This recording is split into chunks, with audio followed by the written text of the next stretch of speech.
Where are we going? We're not going to Hawaii for Maui Cultural Lands. We're just sporting You're going tomorrow. Shirts, and we're going tomorrow. We're going to the Waiheʻe Ridge Trail, which is one of our favorite hikes. It's pretty challenging. He should speak for himself. Yeah, no, it's pretty challenging. It's a challenging hike. It's not my favorite hike. It's probably my least favorite hike. Anyway, it's a really nice hike if you're ever on Maui. I'd rather do sliding sands backwards again. I'd like to, yeah. So it's like 2 miles to the top, really steep, but we're apparently going 1 to 1.5 miles up to remove invasive species and to maybe even plant new ones, which we really haven't done with other organizations. This is with the Mauna Kaha Watershed partnership, so it's not HILT and it's not Maui Cultural Lands, so this will be the third, maybe even fourth organization we worked with, if you count Rooted, Kekahi, Meka, Aina. So yeah, a lot of really great organizations on Maui where if you are free on a weekend, or sometimes even on weekdays, then there's lots of events like I mean it. If you want advice, comment on this video below and I'll give you a million links for volunteer organizations. I'm actually going to be writing up an article about all the different places you can volunteer with for my website, or maybe for the KCA website, which we now write for sometimes. So, because there's so many opportunities, and when I first came here I was like, there's no way to volunteer if you don't have skills, and I have the fewest skills you could possibly have, but they take anyone. Anyone can rip out weeds and plant stuff. Anyone can do that. But my biggest worry though about this hike, this volunteering opportunity, is the hike, because usually you get up and you're dying, and it sometimes takes me a longer time, and I'm hoping they will be taking it slow and it's not all really fit people who run up the mountain, which happened to me once on this mountain. This mountain just is a very big trigger for me, so I didn't realize when we signed up for this that hiking up almost to the very top was going to be part of the volunteering. I think she thought it was the Hill to Waiheʻe Coastal Dunes. I did. Or I didn't really think we were just going all the way up. Anyway. Yeah, they only do this quarterly or maybe once a month or something like that. They, if you sign up for their newsletter, they'll tell you all about their volunteer So watch until the end of the video. I will give honest feedback about how hard the actual hike was. And this event is it's 7:40 now. We have to be there at 8:15, and we're not going to be back at the parking lot until 2. So they're either giving us a lot of time for the walk, or they're slave driving us until we drop dead. I assume it's the first one. It's usually pretty relaxed and do what you can. It is usually pretty relaxing, but we usually don't hike up a mountain first. This is 1,000 feet up. I really don't like this hike. This is really my least favorite hike, and I failed it once, and it's terrible, and I hate it. Anyway, see you there. See you there. So Isaac is going volunteering without me because we found this cat on the side of the road.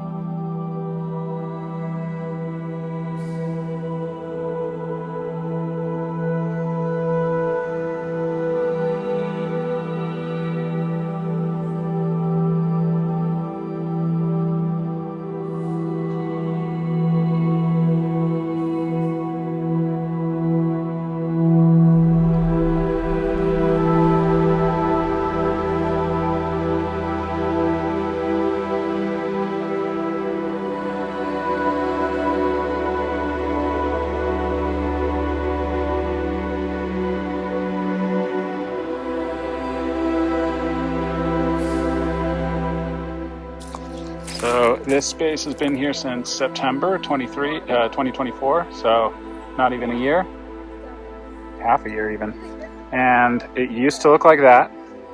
And they wrap a fence around an area, take out all the invasives, and plant native. And this is the area they're going to next. So they'll basically move the fence over one plot and just keep on doing this. And kind of fight against against all the invasive plants.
So these fences are mostly designed to keep the pigs out. This is the second location, about a mile up the trail. And you can see like around the edge, like pig sign, like trampling, or where they rolled around. And they you can tell that they really tried to get in. I'm not as good at reading that sign, but the lady with us said that, you know, it's clear that the pigs were really trying to get in, but it looks like they were unsuccessful. So fence served its purpose.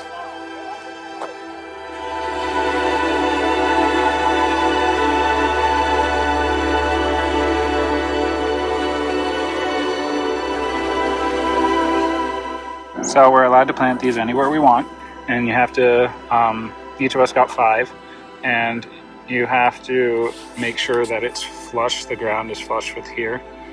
Otherwise there'll be like mounds that build up around it and it won't live. So I'm going to take it out of the little thing and plant it here.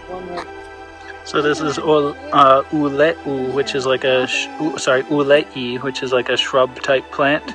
It's kind of like a barrier, and we're planting it kind of around the fences and stuff. It's going to get really, really big.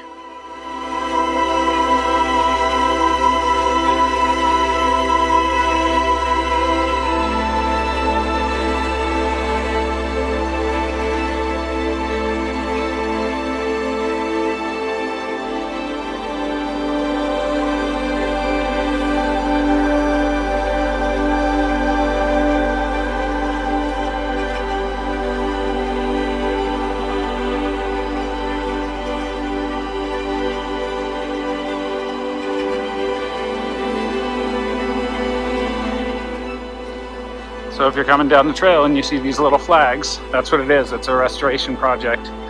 In a while, probably, those flags will be removed and they'll just, you know, remove the fence completely, and it'll be a completely native species only area. So hopefully there'll be more and more of these. That's the idea. So that was a lot of fun. It was cut short because we found a little kitty on the side of the road on our way, and we had to try and rescue it. Olena actually had to take an Uber back, so it was just me.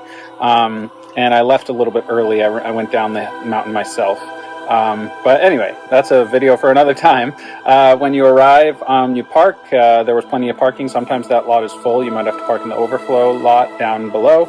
Don't park illegally like a lot of people do. It's really annoying. And they gave us, they had spray bottles with isopropyl alcohol to wipe off our boots. If you go to a lot of different trails on Maui, or in Hawaii in general, they'll have little scrapers for you to scrape off your boots because of rapid ohia death. It's a disease that affects the beautiful ohia trees. And the thing is, though, that they'll do a little. It's kind of like wiping a wound versus using actual alcohol to clean out the wound. Like, it'll help, or washing your hands with water and not soap. Like, it'll help, but it won't like do the full shebang. So from now on, I'm going to carry a spray bottle of isopropyl alcohol in the car for every time we go for a hike. And you should too. So you just spray your boots off and you're good to go. There were only 5 of us total. 3 lay people and 2 of the people working with Mauna Kaha Watershed. So the people were really cool. Katie Ann, I believe, was the name of the leader. She was really knowledgeable. She knew a lot about the plants. And she was the main Mauna Kaha point person.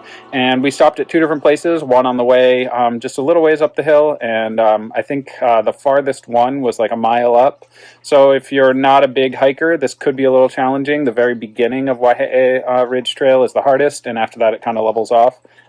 It doesn't go to the really, really steep, higher part. But yeah, basically they're just making these enclosures, like raising everything almost, and planting just native plants. So 0 invasives allowed in these little enclosures. And the idea is to keep on making those enclosures bigger and bigger and bigger and bigger, and until they can just take down the fence and completely have just native plants there. Because the invasives, while a lot of them are really pretty, they suck up all the moisture. They haven't, like Ekolu from Maui Cultural Lands always says that all the native plants have had millennia to learn how to play nice together, And all of the invasive ones that were brought in recently, like in the last 200-300 years, have only had a few hundred years to learn to play nice together. And most of them haven't learned.